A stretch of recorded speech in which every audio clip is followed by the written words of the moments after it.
Yemek odasına ve mutfağıma hoş geldiniz. Bugün evde pratik bir şekilde mangal lezzetinde görüyorsunuz. Çok lezzetli tavuk kanat tarifi yapıyoruz. Buyurun yapımını görelim. Öncelikle baharatları sarımsak, tuz, biber salçası, kekik, kimyon, kırmızı toz biber, köri ve tuzdan oluşuyor. Videonun altına da yazarım. 1 yemek kaşığı yoğurt, 2-3 yemek kaşığı zeytinyağı ve burada 1 kilogramdan daha fazla tavuk kanat var. Öncelikle tavuk kanatları güzelce bol suyla yıkayalım. Eğer üzerinde küçük tüyler varsa onu tütsüleyebilirsiniz. Çok güzel yıkayalım. Daha sonra suyunun süzülmesini bekleyelim.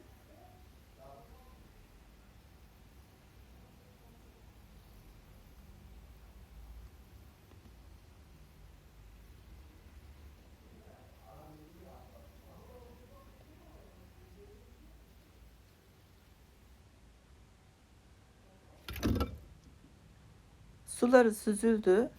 Şimdi onu karıştırma kabının içine aldım. Baharatlarını kullanıyorum şimdi.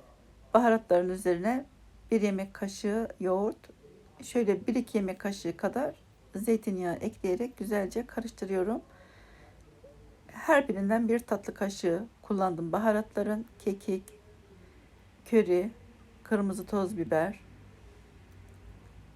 Baharatların miktarlarını ve neler kullandığımı videonun altına yazacağım. Şimdi hepsini tavukların üzerine alalım. Sevdiğiniz baharatlardan kullanabilirsiniz. Miktarları da size bağlı. Güzelce elimizde karıştıralım. Ben şu anda bunu akşam yapıyorum. Ertesi gün pişireceğim. Sizler de pişirmeden en az 1 saat öncesinde bu terbiyeyi yaparsanız daha lezzetli olur. Sarımsaklarını dövmedim. Parça parça böyle doğradım. Kokusunu vermesi yeterli. Dilerseniz de ezip kullanabilirsiniz sarımsakları. Şimdi elimi yıkadım. Bir streç filmle üzerine kapatıyorum. Ertesi gün pişireceğim. Pişirmeden en az 1 saat önce dolaptan çıkardım. Hangi tavayı kullanacaksak onu güzelce hafif yağlayalım. Teflon tavada da olur. Ben böyle döküm ızgara tava kullanıyorum. Daha güzel oluyor.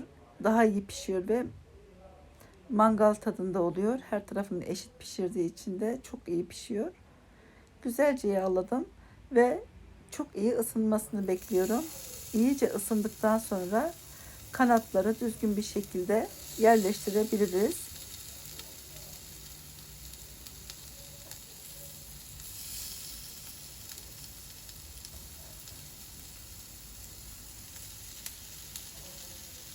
Bu şekilde yaparsanız inanın mangal lezzetinde çok lezzetli tavuk kanat yemiş olursunuz.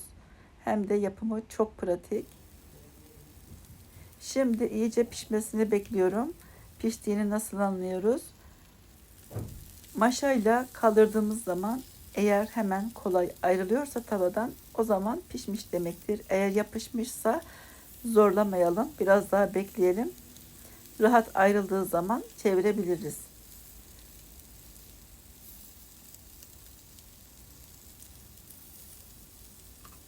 Pişmediği zaman tavaya yapışıyor, zor ayrılıyor.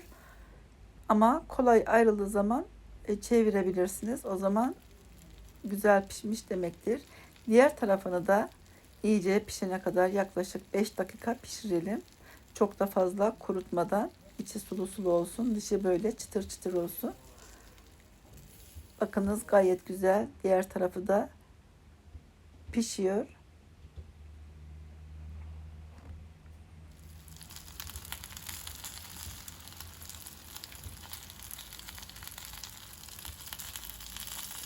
İyice pişirelim. İçi çiğ kalmasın.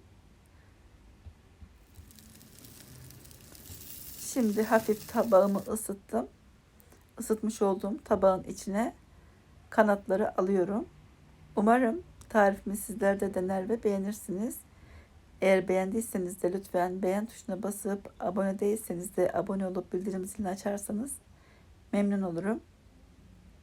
Bu şekilde bütün kanatlar pişene kadar devam edeceğim. İzlediğiniz için teşekkürler. Başka tariflerde, başka videolarda görüşmek üzere. Hoşça kalın. Afiyet olsun.